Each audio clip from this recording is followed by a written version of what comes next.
welcome to the second episode of No Such Thing as a Brera Quadrifoglio, brought to you by the Alfa Romeo Owners Club to celebrate 2 years of the Alfa Romeo Driver podcast. We're coming to you from 4 undisclosed locations around the UK, although mostly in the bit at the bottom. My name's Swarbrick, and I'm sitting here with Kirsty Hodson, David Faithful and Jade Pidgley. And we've gathered around the microphones with our 4 favourite facts from the world of Alfa Romeo. And in no particular order, here we go, starting with my fact.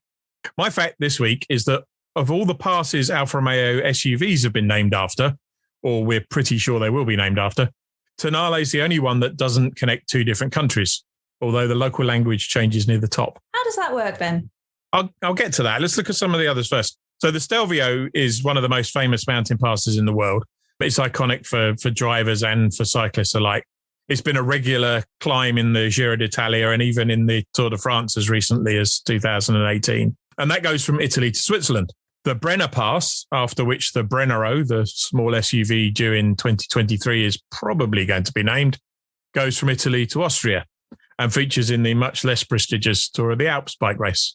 But the Tonale Pass, another Giro d'Italia favourite, connects Alfa Romeo's home region of Lombardy and the snappily named autonomous region of Trentino Alto Adige Sud Tirol, where almost a third of the population speaks South Tyrolean German. Günther Steiner, the sweary German-speaking team principal of Alfa Romeo's sister cousin team, Haas, is assumed to be Austrian, but he's actually Italian from a place called Merano in the north of the region, and about 2/3 of the way from the Tonale Pass to the Brenner. You mentioned some of the bike races that go over the mountain passes, but one of the most beautiful roads to the Dolomites is the Passo Sella, or Saddle Pass. And this was part of the route of the Dolomites Gold Cup race. This was a car race on public roads. It took place between 1946 and 1957. It consisted of one enormous 188-mile lap. And unlike a normal race, the Gold Cup was awarded to the driver achieving the best result over 3 consecutive years. Bit of a commitment, that. 3 years is probably about how long it would take me to cycle up the Stelvio these days. On the subject of the toenail, as my non-Alfisty friends insist upon calling it. I'm not quite sure I would stay friends with anyone who did that. Right.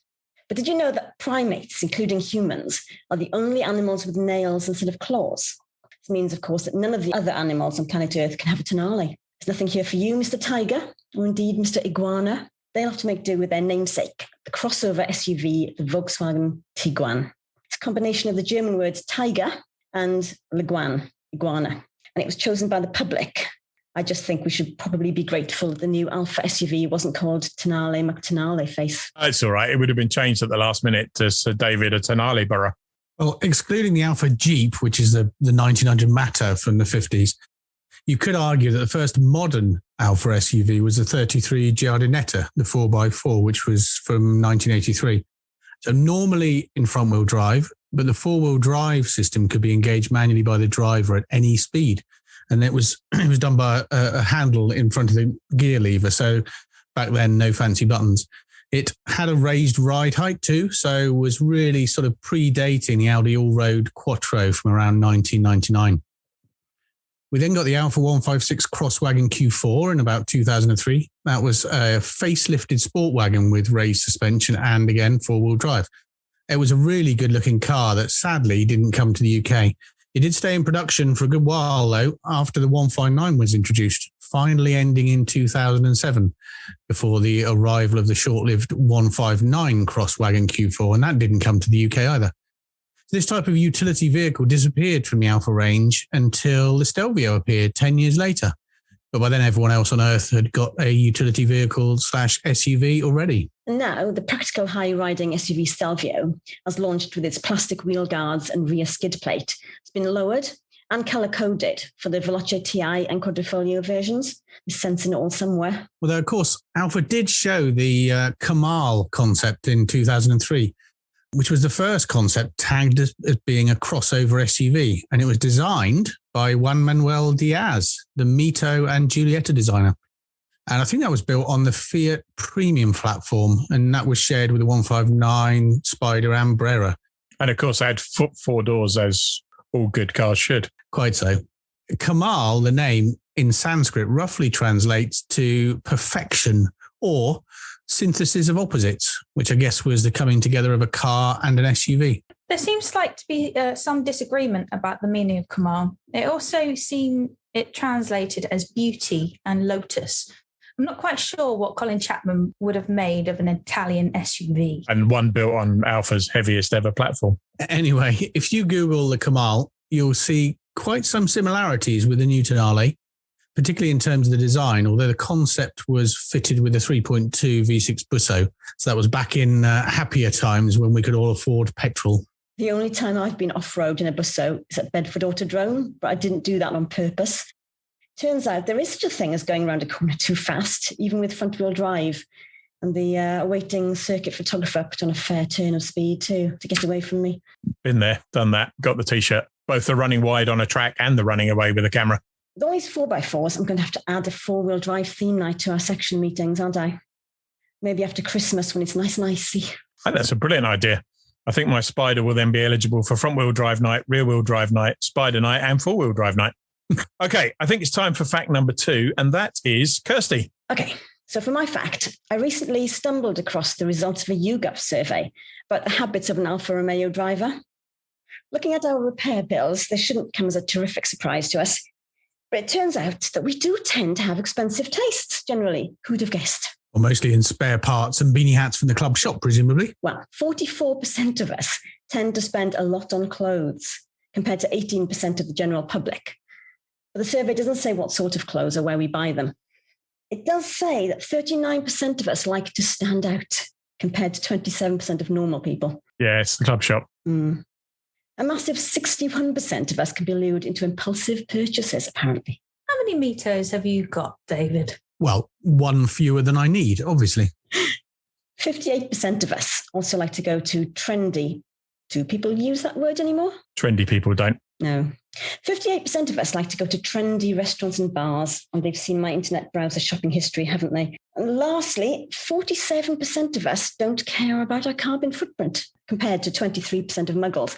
On the upside, that means that most of us do really care. Well, it would be odd for me not to mention the Mito at every possible opportunity. But remember, the Mito Twin Air was one of the first cars, along with the Fiat 500, to meet the sub 100 gram per kilometre CO2 emissions at just 98 grams. So you didn't have to pay for any of the low emissions charges or road tax. As I've said many times before, no cars pay road tax. They pay vehicle excise duty.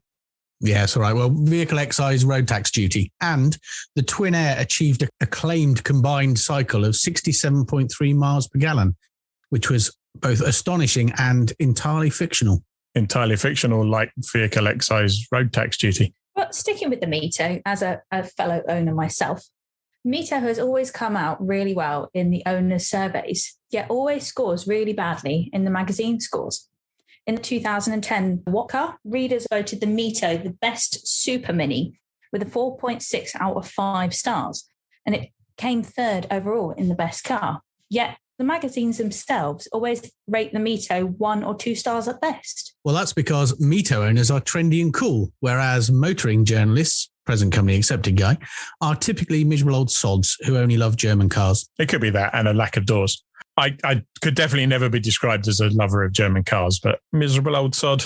Yeah, probably. There are some great surveys out there. My favourite recent one was actually done by Alfa Romeo in the UK. Best tunnels for driving through in an Alfa with the windows wound down. Hindhead. Only 4th, surprisingly. That's outrageous, but it's very subjective. You might think that, and I might think that. But Alfa Romeo created a scientific, and I use the word scientific quite wrongly, tunnel sound index. I'm glad to hear it. This is important stuff. It is. Which is why they employed Sandy Brown, one of the UK's leading acoustic consultancies, of which apparently there's more than one, to help them come up with an overall measure. How does that work? I'm glad you asked. This fact would have ended rather lamely if you hadn't, and I'm not going to promise it won't do that anyway. But the TSI consists of 2 elements, an objective index based on exhaust sound plus tyre, road and wind noise, and a subjective element based on acoustic consultants riding through 10 tunnels nominated by Alfa owners as their favourites, in a Stelvio Quadrifoglio with the windows open to see which one they like best. And then those 2 elements were combined to give an overall ranking. To be honest, that sounds like a shameless attempt to get coverage for the Stelvio in tabloids that wouldn't normally write about cars. So cynical. Did it work? A bit.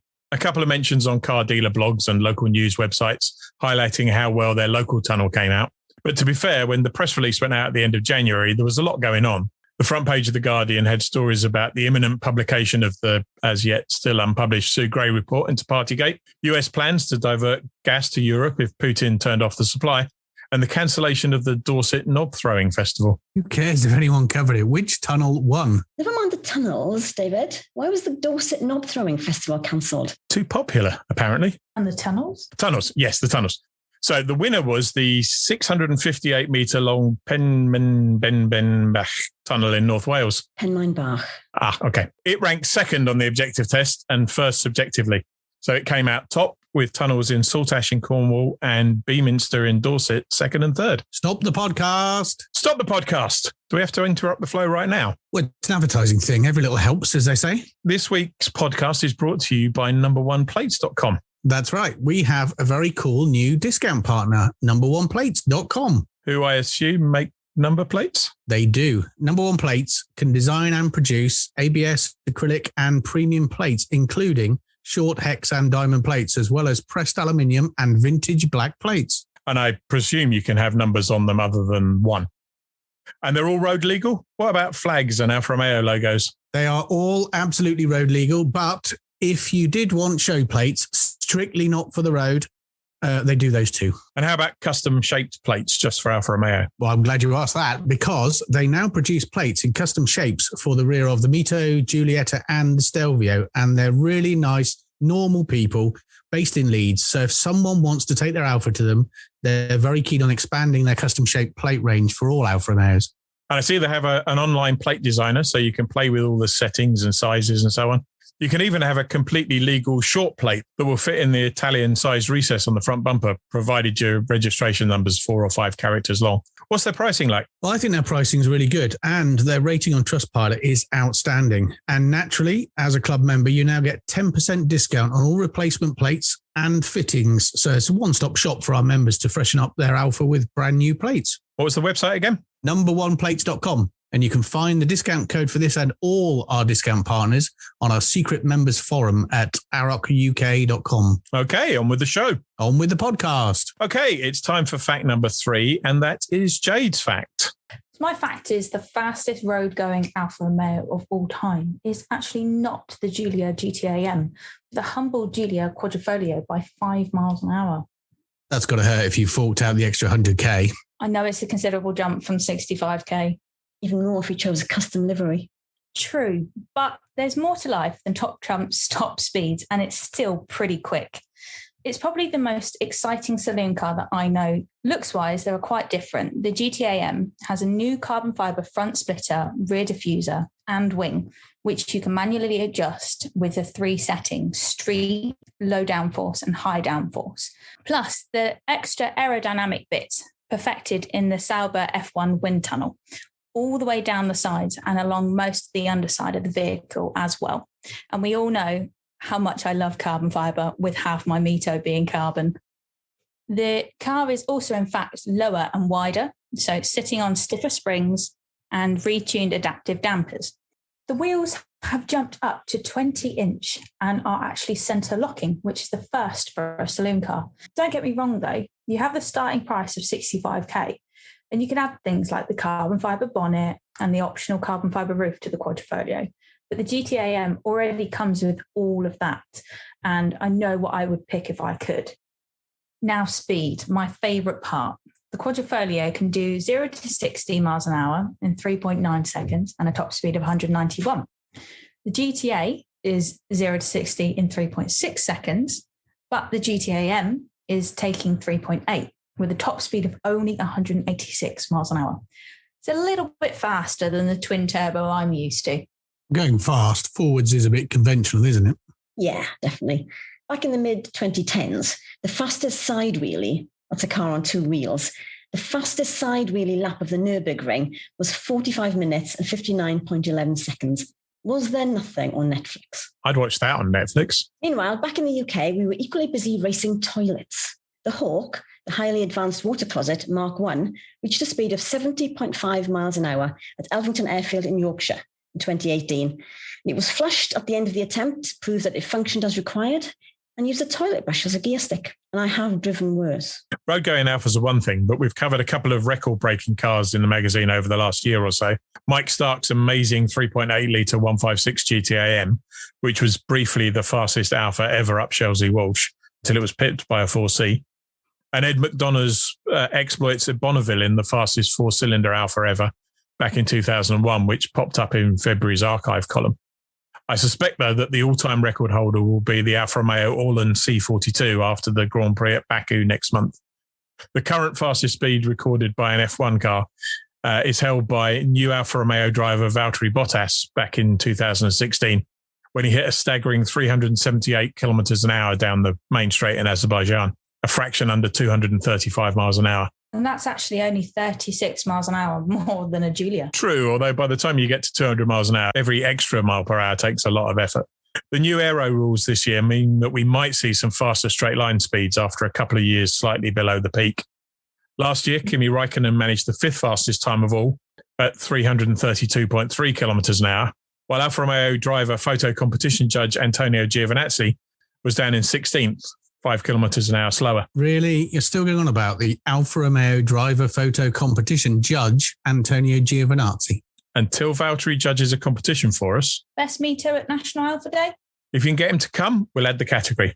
It's in the summer break, so he's not racing. Okay, we've done the fastest. What was the slowest Alfa Romeo? Ever. Well, let's say since mass production started in the 50s. Was it the lowest powered non-turbo Mito 1.4? How very dare you? Nope, that was a healthy 103 miles per hour, I'll have you know. Downhill. Was it the earliest mass-produced Alpha, the 1900 Berliner from 1950? Nope, that was also 103 miles per hour, actually. The Alpha Sud 1.2, the 1972? Well, you're getting closer. So that was 93 miles per hour. Wasn't there a really early Italian market-only three-cylinder diesel?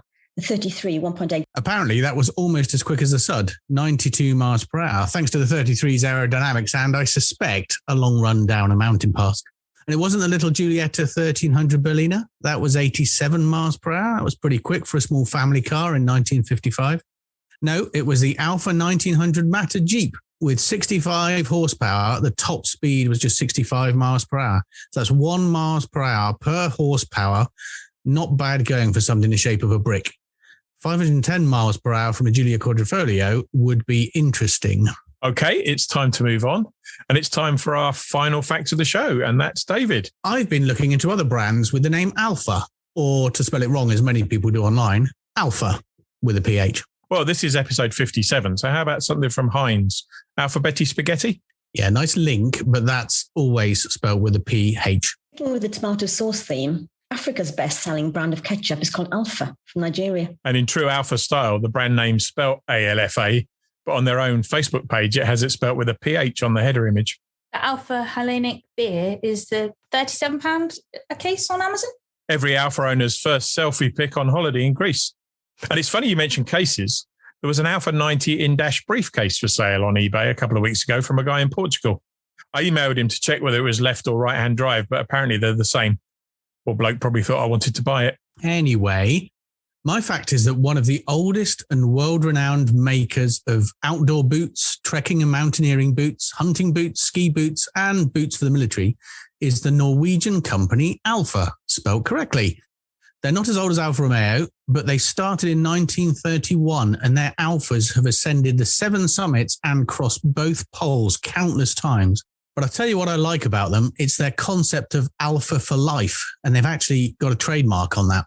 So they have a 5-year warranty, which when you take them into a dealer, this is boots, remember, when you take the boots into a dealer and have them serviced, the warranty is extended for another 3 years. They have the first fully serviceable boots, including the Gore-Tex membrane, and they are genuinely trying to create a world where we don't discard our boots after years of service, but we go to an Alpha dealer, have them repaired and serviced, then just extend the warranty again. I think that's absolutely brilliant. That is rather good. They obviously need a good dealer network. Well, that is a slight issue for us in the UK, but nothing we're not used to. Most of the dealer network is in Norway, Sweden, and Finland, though there is one on the island of Svalbard, which is only several hundred kilometers east of Greenland. But you can send the boots back to the factory naturally through the post. I do like the concept of an Alpha for life. It might stop me always looking at other Alphas for sale. Would it, though? Not a chance. Speaking of other products called Alpha, In 1845, a man called Gustave de Laval was born. He developed a separating machine for milk called the Alfa Laval. It uses something called an alpha disc stack technology. Boring. Anyway, my point is that when he died in 1913, his gravestone inscription read, "The man of high speed." So he was actually one of us, it turns out, despite his obsession with dairy products. I like a bit of cheese. There's nothing better to fill up your meal preparation box. Stop it. Apparently, there's also an Alfa Romeo aftershave called Red. Also one called Black and one called Blue. You wouldn't want to combine those last two, one imagines. Generally, though, I feel those colour names are just asking for trouble. At Spring Alpha Day this year, we lined up the Rossos together. Red, right?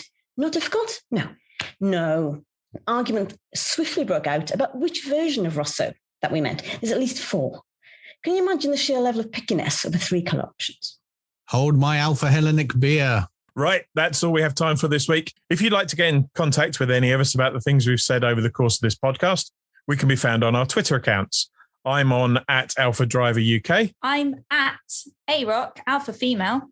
David is at Meter Register. And I'm at AROC Thames Valley. Or you can go to our group account, which is AROC_UK official, or our website.